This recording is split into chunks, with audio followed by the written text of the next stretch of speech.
નમસ્કાર, આપ જોઈ રહ્યા છો India TV 365 news channel. Banaskantha જિલ્લાના ધાનેરા તાલુકાના મેવાડા ગામે તસ્કરોએ ફરી એકવાર પોલીસને પડકાર ફેંક્યો છે। ગામમાં રહેવાસી નરબાભાઈ તલસાજી પુરોહિતના ઘરે મોડી રાત્રે અજાણ્યા તસ્કરોએ તાળા તોડી ઘરમાં પ્રવેશ કર્યો।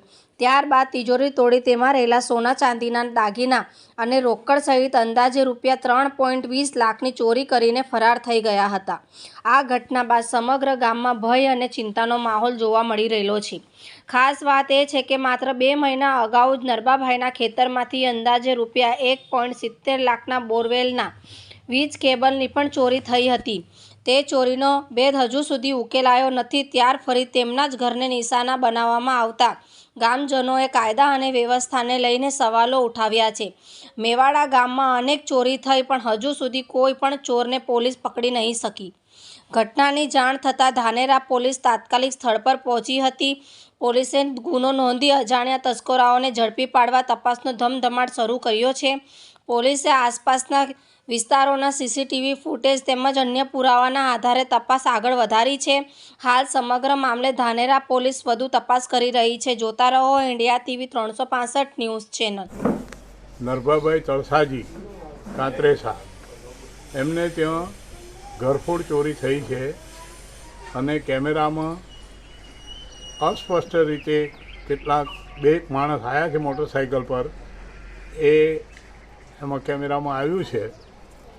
હકીકતમાં 1.5 મહિના પહેલાં આ જ નરબાભાઈને 2.5 લાખ રૂપિયાનો કેબલ ચોરાયો છે, જેની FIR નથી કરાવી એટલા માટે કે પોલીસે કહ્યું હતું કે અમે પકડી પાડશું એને, અને આજે 1.5 મહિનાથી એમાં કંઈ થયું નથી। અને એના જ ઘેરે આજે 1.5 મહિને ફરીથી એના ઘરમાં આવીને તિજોરી તોડી છે અને લગભગ 3.25 લાખ રૂપિયાની રોકડ રકમ હતી, થોડી સોનાનું 1 તોલાનું એક ફૂલ હતું, એમ થઈને 3.25 લાખ રૂપિયાનું બીજી ચોરી થઈ છે। અને ગામમાં લોકોમાં બહુ રોષ છે। જો આ જ રીતે બેફામ થઈને ચોરો ફરતા રહેશે તો આ પોલીસ ચોકીઓને તાળા મારી દો અને પછી પ્રજા કાયદો હાથમાં લેશે અને એના માટેની જવાબદારી આના પાછળ આંદોલન થશે। આ કોઈ ચલાવી નહીં લે। એના માટે પોલીસ તંત્રે સાવધાન થવાની જરૂર છે અને સરકારશ્રીને અમે નમ્ર વિનંતી કરીએ છીએ। ધાનેરા શહેરમાં 6 થી 7 ઘરફોડ ચોરી થઈ છે, આજે અઠવાડિયું થયું, એમાં પણ કોઈ માણસ હજી સુધી પકડાયા નથી। ધાનેરા એટલે ચોરોનું સ્વર્ગ થઈ ગયું છે।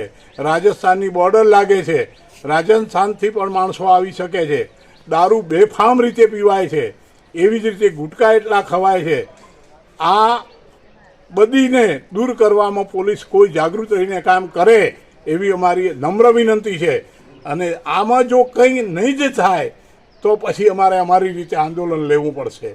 એટલે હું મહેરબાની કરીને વિનંતી કરું છું, આજે અમારી પોતાની સલામતી, અમારા બાળકોની સલામતી અને અમારા ભવિષ્ય માટે આ એક ખરાબ સંકેત છે।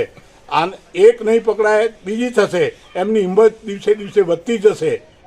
કડક કાયદા કરીને એમની મિલકત જપ્ત કરો, એમને સજા કરો, અને જો કાયદામાં ફેરફાર કરવો પડે તો પણ ભૂપેન્દ્રભાઈની સરકાર કાયદામાં ફેરફાર કરે। હવે આ પહેલાં જેવું રહ્યું નથી કે માણસ બધી જગ્યાએ પોતે પોતાના એક ઘર હોય, કૂવા ઉપર રહેતા હોય, ઘરે ગામમાં ઘર હોય, તો એ રીતે ચોરી વધતી જતી હોય તો એના માટે સાવચેતીના પગલાં રૂપે એમને કામ કરવું જોઈએ। અમે આવ્યા એટલે બધું ખુલ્લો પડેલો હતો, તોડફોડ થયેલી હતી, બધું વેરવિખેર પડેલો હતો, પછી દાગીના બધા દાગીના જતા રહ્યા। અમે બધે જાણ કરી આજુબાજુ, મારા કાકા બધે, બરાબર, પોલીસમાં જાણ કરી, પોલીસ આવી, બરાબર। કેટલી ચોરી થઈ હશે? ચોરી સાહેબ છે એ લગભગ 3.25 લાખની, અને આગળ મારે કેમ્બલ ગયેલો હોય સાહેબ, મેં કોઈ પોલીસ કેસ કરેલો હોય, કોઈ 1.5-2 લાખ રહો તો ઘણો, એનું કશું જ જોયું નથી। 1.5-2 મહિના થયા, બરાબર। અને આ બીજી વખત આ ચોરીથી મારે પોતાની જ હતી। બીજી વખત પહેલાં કૂવા ઉપરથી ઘરો ફાડ્યું, રાત નહીં। નામ કીધું તમારું? નરભાભાઈ તળસાજી પુરોહિત કાતરેસા.